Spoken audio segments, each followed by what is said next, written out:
Amém? Boa noite. Jesus é o Senhor. Hoje nós vamos compartilhar mais um tópico precioso do jornal Árvore da Vida. Esse jornal tem sido de grande ajuda para todos nós, aqui na igreja em Ribeirão das Neves, e nós ficamos muito alegres em compartilhar com vocês os tópicos desse jornal. Para nós é uma alegria, estar transmitindo a todos vocês que nos ouvem, irmãos, irmãs, amigos, os tópicos desse maravilhoso jornal. E hoje nós vamos ver um tópico preciosíssimo, que é Fundamentos para Novos Crentes. E o título da mensagem dessa semana, de hoje, desse tópico, é Estabelecer Prioridades. Estabelecer prioridades. Ele é baseado no livro de Ageu. Ageu foi um profeta de Deus, que Deus levantou quando o povo de Israel estava em Babilônia, estava preso. Eles receberam permissão para voltar para Jerusalém, para começar a edificar, a reedificar de novo o templo que havia sido destruído. Então é em cima desse conteúdo é que nós vamos compartilhar hoje uma palavra preciosa. Se você ainda não tem a assinatura do jornal Árvore da Vida, no contexto embaixo do vídeo, lá tem a indicação de dois irmãos, que são comportores. Você pode entrar em contato com eles, pelo número de telefone e adquirir uma assinatura do jornal Árvore da Vida. E nós cremos que você vai ser muito ajudado, Você vai ser muito ajudado em todos os sentidos da sua vida. E o que, nesse período que nós estamos vivendo, uma coisa que nós precisamos, não somente nós, mas todos precisam, é de conforto. Principalmente o conforto espiritual. E esse jornal Árvore da Vida, ele não só tem como meta também isso, mas também abrir a palavra de Deus para todos nós. Amém? Então, se você ainda não tem a assinatura do jornal, corra e adquira a sua. Ele é da editora Árvore da Vida. Você também pode entrar lá no site e procurar saber sobre o jornal Árvore da Vida. Então, o título de hoje é Estabelecer Prioridades. Então, o povo de Israel, eles ficaram durante 70 anos cativos, do povo lá na Babilônia. E no meio desse período, eles tiveram permissão para voltar para Jerusalém, para reedificar a casa do Senhor. Então, eles estavam presos, estavam lá angustiados, e aí o imperador daquela época, ele permitiu que o povo de Israel voltasse para Jerusalém para reedificar a casa do Senhor. Esse início, ele teve, nós podemos ver aqui no livro de Esdras, capítulo 3, versículo 2. Vamos ver a partir do versículo 1. Em chegando o 7º mês, estando os filhos de Israel já nas cidades, eles já haviam chegado nas cidades. Ajuntou-se o povo como um só homem em Jerusalém. Então, eles voltaram, já estavam lá, estavam vindo de Babilônia, já chegaram lá em Jerusalém e todos se chegaram a um só lugar. Então, no meio desse, levantou-se Jesua, filho de Zodaque, e seus irmãos sacerdotes, e Zorobabel, filho de Sealtiel, e seus irmãos, e edificaram o altar do Deus de Israel para, sobre ele, oferecerem holocaustos, como está escrito na lei de Moisés, homem de Deus. Firmaram o altar, versículo 3, firmaram o altar sobre as suas bases, e ainda que estavam sob o terror dos povos de outras terras, ou seja, eles voltaram, mas tinha um povo ainda que estava ali ao redor, Então, eles estavam sobre o terror, ou seja, eram inimigos do povo de Israel, que ainda estavam habitando as redondezas. Ofereceram sobre ele o holocausto ao Senhor de manhã e à tarde. Agora o versículo 10. Quando os edificadores lançaram os alicerces do templo do Senhor, apresentaram-se os sacerdotes paramentados e com trombetas, e os levitas, filhos de Asaf, com símbolos para louvarem o Senhor, segundo as determinações de Davi, rei de Israel. Então eles começaram a fazer o quê? Lançar os fundamentos para a edificação do templo do Senhor. Então eles começaram, e aí certamente no meio deles havia o quê? Muita alegria, né? Muita satisfação por estarem reedificando a casa do Senhor.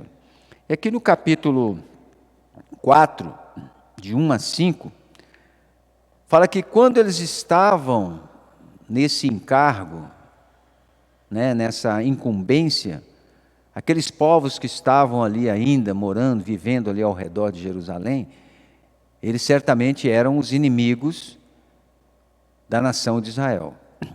Então, quando o povo de Israel começou a edificar o templo, imediatamente eles se levantaram e se colocaram contra a edificação do templo. Então, no capítulo 4 de Esdras, de 1 a 5, fala: ouvindo os adversários de Judá e Benjamim, que os que voltaram do cativeiro edificavam o templo ao Senhor Deus de Israel, chegaram-se a Zorobabel e aos cabeças de famílias e disseram: deixai-nos edificar convosco. Olha a estratégia. Porque como vós buscaremos a vosso Deus, como também já lhe sacrificamos desde os dias de Esar-Hadon, rei da Síria, que nos fez subir para aqui. Porém Zorobabel, Jesua e os outros cabeças de famílias lhes responderam: nada tendes conosco na edificação da casa a nosso Deus. Nós mesmos sozinhos a edificaremos ao Senhor Deus de Israel, como nos ordenou Ciro, rei da Pérsia. Então as gentes da terra desanimaram o povo de Judá, versículo 4, inquietando no edificar. Alugaram contra eles conselheiros para frustrarem o seu plano todos os dias de Ciro, rei da Pérsia, até o reinado de Dario, rei da Pérsia. Então o que acontece? Vieram de Babilônia, chegaram em Jerusalém, então eles foram reanimados pelos sacerdotes, pelos profetas, para começar a edificar a casa do Senhor. E principalmente quando eles lançaram os fundamentos, né, reedificaram o templo do Senhor. Isso aí causou o quê? Motivação entre eles, causou alegria, né? Isso aí foi algo que mexeu com todos eles estavam sobremaneira alegres. E quando eles começaram a fazer isso, despertou os seus inimigos. E o que eles vieram fazer? Primeiro, eles se colocaram para ajudar na edificação. Mas eles não eram a nação de Israel, eles não pertenciam à nação de Israel. Eles foram um povo que foi tirado, né, cativo pelo rei da Síria e levado e colocado lá. Então, eles não pertenciam à nação de Israel. Então, pelo contexto que nós limos em Esdras 4, os líderes se levantaram e falaram para eles: vocês não têm nada a ver conosco. E aí o que eles fizeram? Eles começaram a ser pedra de tropeço para o povo de Israel na edificação do templo. E eles até alugaram pessoas para quê? Para desencorajar o povo de Israel a edificar o templo. Então o que aconteceu? Por causa disso, a obra foi paralisada. Por quê? Porque o povo ficou esmurecido. Porque o povo ficou... É como se alguém começasse a fazer algo, ele está ali motivado, de repente chega alguém e fala algo contrário.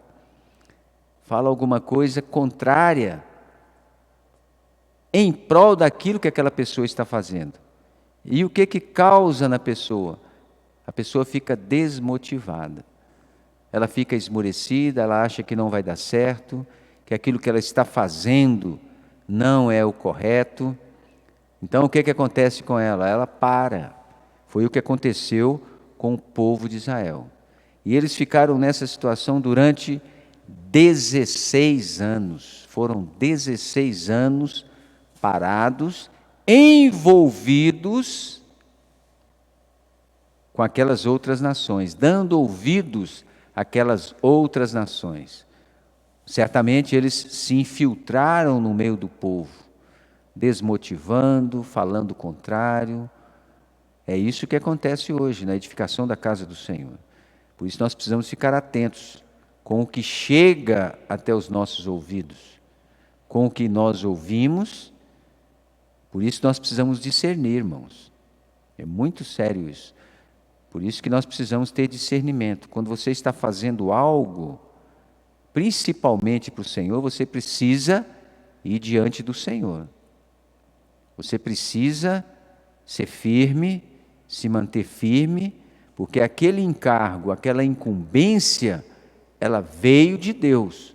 A situação do povo de Israel aqui, eles foram libertos, eles saíram de Babilônia, porque Deus permitiu, porque Deus fez com que eles saíssem de lá. Eles não saíram por eles mesmos. Eles não tinham condições de sair de lá. Mas Deus interveio e eles saíram de Babilônia. E qual que era a incumbência deles? Era edificar a casa de Deus, a casa do Senhor. Né? Era edificar o templo, era reedificar tudo, era fazer tudo, estava tudo destruído. Ó Senhor Jesus! Mas eles ficaram durante 16 anos esmurecidos. Mas Deus, Ele não se esquece do seu encargo, Ele não se esquece do seu povo. Deus tem uma meta, Deus tem um alvo, Ele tem um desejo no coração dEle, e Ele não desiste desse desejo, desse alvo e dessa meta por nada. Ele tem uma incumbência, Ele tem um propósito, Ele tem um fim, uma finalidade. Ele dá o passo, eu e você precisamos ficar atentos, precisamos ficar firmes e ver e avançar juntos com Ele. Então, Senhor, o que o Senhor fez? Por amor ao povo e por amor ao seu encargo, aquilo que Ele tinha no coração dele, Ele levantou um profeta. E esse profeta é o profeta Ageu. Para que Deus levantou o profeta Ageu? Nós já ouvimos falar sobre ele, o falar dele é um pouco pesado. Mas por que Deus levantou Ageu com um falar dessa maneira? Para dar uma sacudida no povo, o povo estava esmurecido.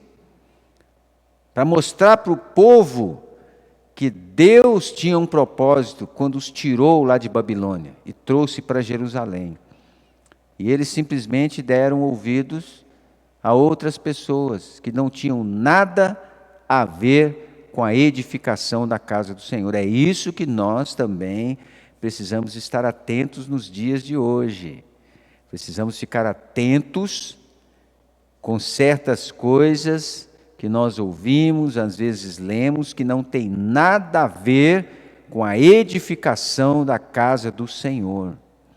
Com aquilo que nós estamos ouvindo, para que nós possamos usemos, né, na edificação da casa do Senhor. Por isso nós precisamos ficar atentos.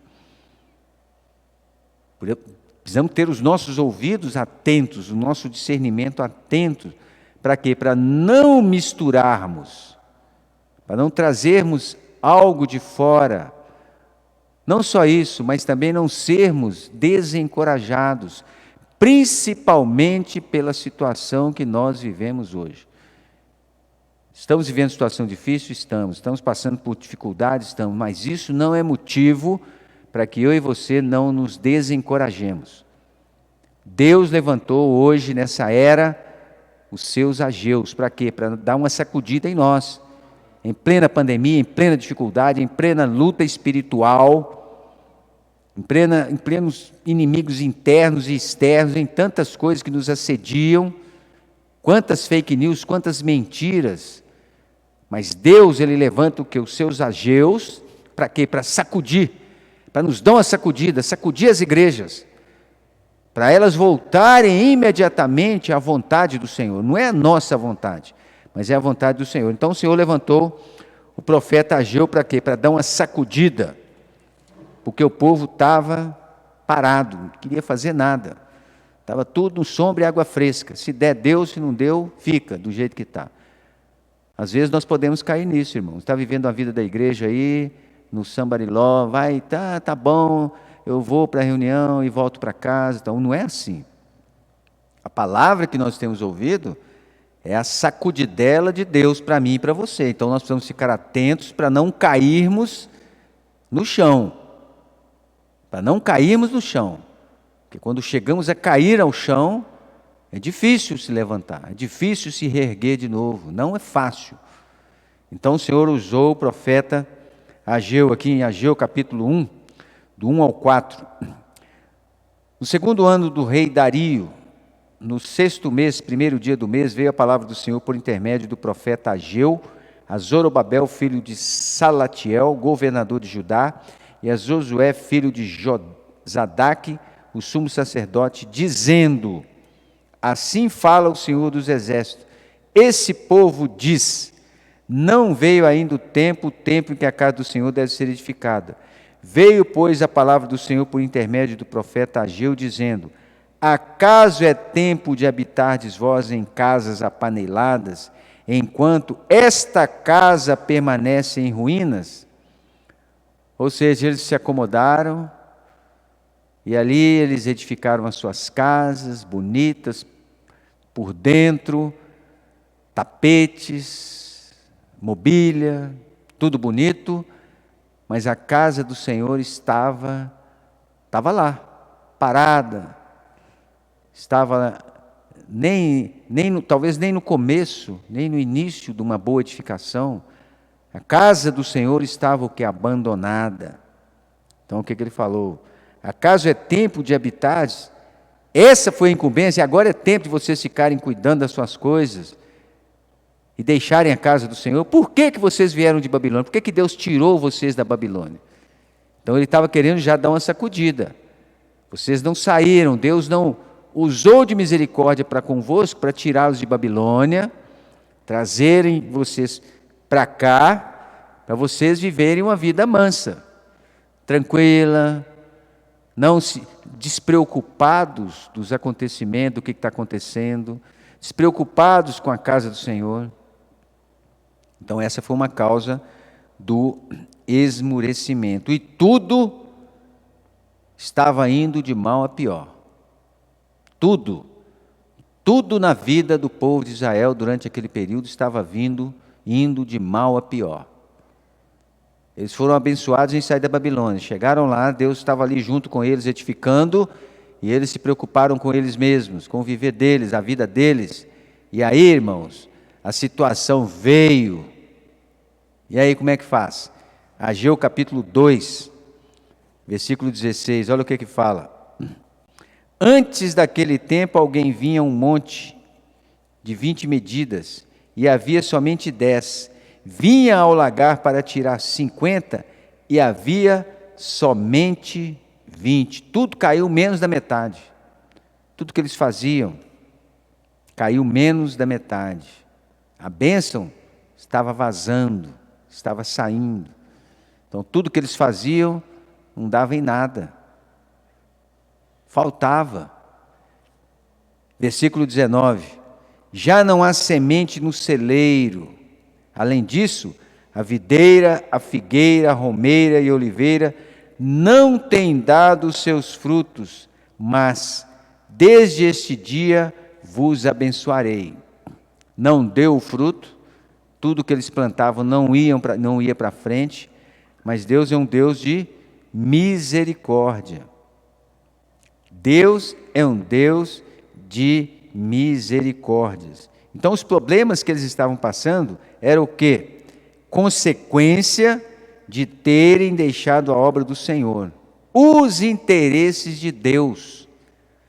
Olha a advertência para mim e para você. Deus nos deu uma incumbência, nos tirou de vários lugares, nos trouxe para um lugar, está nos suprindo, está nos guardando, está nos abençoando. Então Deus tem um interesse, nos colocou nesse interesse, nessa vontade, para cooperarmos junto com Ele, Ele nos fortalecendo. E aí o que acontece? Nós resolvemos deixar, viver na tranquilidade, não nos preocuparmos, uma vez salvo, salvo para sempre. Não é assim. Isso às vezes pode trazer dificuldade para nós. Todo trabalhador não é digno do seu salário? Se nós participamos da edificação da casa do Senhor, cooperamos, estamos envolvidos, certamente nós vamos ser dignos das bênçãos de Deus, é ou não é? É sério isso. É o que estava acontecendo com o povo de Israel. Então o que eles fizeram? Deixaram a obra do Senhor, os interesses do Senhor naquele tempo, mas Deus é um Deus de misericórdia, é o que nós vimos no final do versículo 19. Deus queria abençoá-los, mas se eles voltassem, o que ia acontecer? Deus o abençoaria, Deus não ia pensar duas vezes. É isso que nós precisamos atentar com o nosso amado Senhor, não é testar Deus. Nenhum de nós, irmãos, tem o direito de ficar testando Deus. Se eu fizer, Ele vai me dar. Não é assim não. Não é bem dessa maneira. Deus quer dar, mas eu sou digno de receber o que o Senhor está me dando. Eu preciso ser criterioso comigo mesmo. Deus quer me dar, Ele quer abençoar. Mas e eu? O que eu estou fazendo pelo Senhor? Eu estou orando? Eu estou indo para as reuniões? Eu estou pregando o Evangelho? Eu estou cooperando com o Senhor? Eu estou cuidando de alguém? Então eu preciso estar vendo como que eu estou vivendo, como que eu estou andando, qual que é o meu interesse no plano do Senhor. É o mesmo interesse do Senhor? Então eu preciso estar o quê? Olhando para mim, vendo a minha condição. Por quê? Porque Deus tem uma vontade, a vontade de Deus precisa também ser o quê? A minha vontade. E eu não preciso, eu tenho que perceber que eu não preciso, se eu me envolver com essa vontade, Deus vai ter a obrigação de cuidar de mim. Não é assim. Eu não preciso pensar nisso, eu e você não precisamos pensar nisso, irmãos. É isso que nós precisamos pensar, isso nós precisamos ganhar hoje. Eu e você não precisamos estar preocupados se Deus vai cuidar ou não de nós, irmãos. Por quê? Porque Ele vai cuidar, ué. Ele vai cuidar de mim e de você, irmão. Irmã, amigo, você ainda não creu no Senhor? É a oportunidade hoje. O Senhor ama você, ama a sua casa, quer ganhar vocês, toda a sua família, quer trazer você para esse plano maravilhoso, para esse cuidado maravilhoso. Então o Senhor, Ele certamente vai abençoar. Ele não esquece, irmãos. Nós estamos na mão do Senhor, estamos debaixo do seu cuidado. Então não é uma troca, nós não podemos ficar fazendo troca com Deus. Se eu fizer isso, o Senhor vai fazer isso. Não, eu preciso fazer isso, eu preciso me colocar, eu preciso estar envolvido. Envolvido porque Deus vai cuidar. Não precisa de eu falar para Ele que Ele vai cuidar. Não precisa eu barganhar com Deus. Ninguém precisa barganhar com Deus, não, irmão. Principalmente nós que estamos hoje vivendo a vida da igreja, que sabemos o encargo do Senhor, o coração do Senhor, a incumbência do Senhor. Então nós precisamos estar atentos a isso. E aqui em Ageu 1, de 9 a 11, ele fala sobre isso. Fala assim: esperastes o muito. Capítulo 1, de 9 a 11. Esperastes o muito, e eis que veio a ser pouco. E esse pouco, quando trouxesse para casa, eu com um sopro dissipei. Está vendo o Senhor, está vendo? Colhia um pouquinho, quando trazia, o Senhor sumia tudo, acabava tudo. Todo mundo comia, não sobrava nada. Diz o Senhor dos Exércitos: por causa da minha casa que permanece em ruínas. Irmãos, a igreja hoje precisa de mim e de você. Precisa que eu e você nos coloquemos de corpo e alma, exercitando o Espírito, toda a nossa vontade e emoção, nos coloquemos para servir ao Senhor, nos coloquemos para pregar o Evangelho. Por causa da minha casa que permanece em ruínas, ao passo que cada um de vós corre por causa de sua própria casa. Está vendo? Deus sabe do que eu preciso e do que você precisa. Então não precisa ficar preocupado, irmãos. Deus sabe que você precisa de uma porta de emprego, sabe que você precisa de um aumento de salário, sabe que você precisa de uma casa nova, de um carro novo. Deus sabe de tudo isso. A melhor maneira de nós estarmos sendo guardados é nós estarmos envolvidos com a vontade do Senhor. E o Senhor certamente fará isso na minha e na sua vida, irmão. É sério isso. Não precisa eu ficar pedindo, falando para Deus. Deus sabe o que eu e você precisamos. Amém?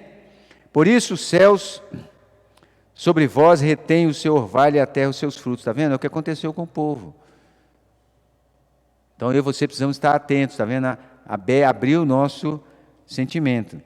Fiz vir a cerca sobre a terra e sobre os montes, sobre o cereal, sobre o vinho, sobre o azeite e sobre o que a terra produz, como também sobre os homens, sobre os animais, sobre todo o trabalho das mãos. Não estava dando em nada. Eles pararam. Já pensaram, irmãos, se a igreja em Ribeirão das Neves parar hoje no meio do caminho, o que vai acontecer com as famílias? O que vai acontecer comigo e com você, com a nossa casa?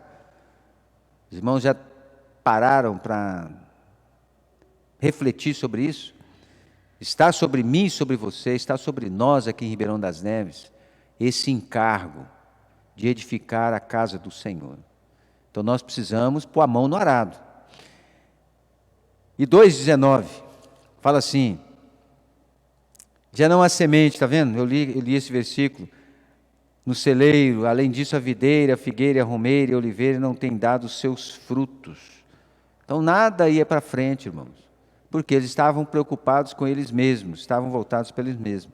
É o que nos fala em Mateus capítulo 6, versículo 36. Se nós olharmos no contexto, é a mesma coisa.